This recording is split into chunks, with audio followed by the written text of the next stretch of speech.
Hello there, welcome back to our channel. So on your screen, you see a circuit consisting of transistors, resistors, voltage sources, and the capacitances. Can you tell me what this circuit is? Obviously, the answer is this circuit can be used as a small signal linear amplifier. So you have a BJT in the center, which is an NPN transistor. This is your N, this is your P, and this is your N. And as you can see that the direction of the arrow indicates the direction of the current flow through the transistor. To the collector of the transistor, we have used the resistor RC, and from the emitter, we have used the resistor RE.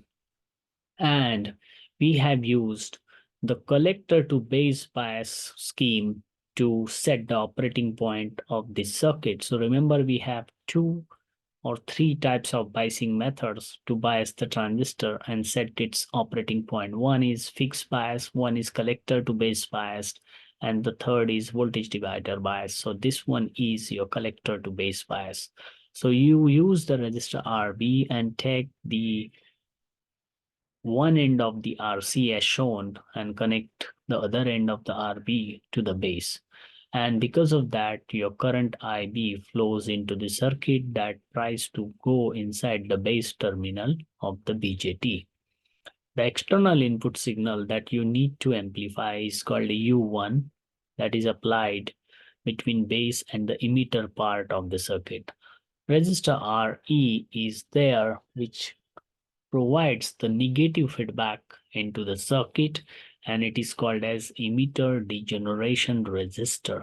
The advantage of it provides the bias stability to the circuit. So due to temperature, your transistor's intrinsic parameters such as transconductance might vary, and to alleviate that problem, you want to have the gain of the circuit independent of the variations in the into the temperature.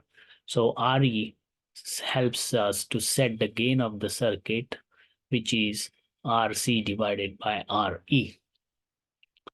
Now, capacitors C1 and C2 are called as coupling capacitors. So their values are chosen high enough so that at the desired signal frequency of interest, which you need to amplify, this capacitance acts as AC short.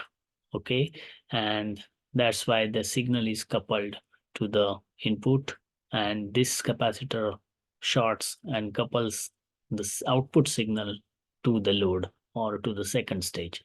This is the DC power supply that is giving power to your circuit. Capacitor CE is called as emitter bypass capacitance. So at the signal frequency of high frequency of interest, this acts as a AC short bypassing the resistor RE. And the output is taken from the collector and with respect to emitter. So as I said, this circuit is biased in the common emitter mode. Okay, so hope you understood the basic principle of the working principle of this circuit. I will encourage you to draw and obtain the small signal model of this circuit and derive the expression for the gain, small signal gain.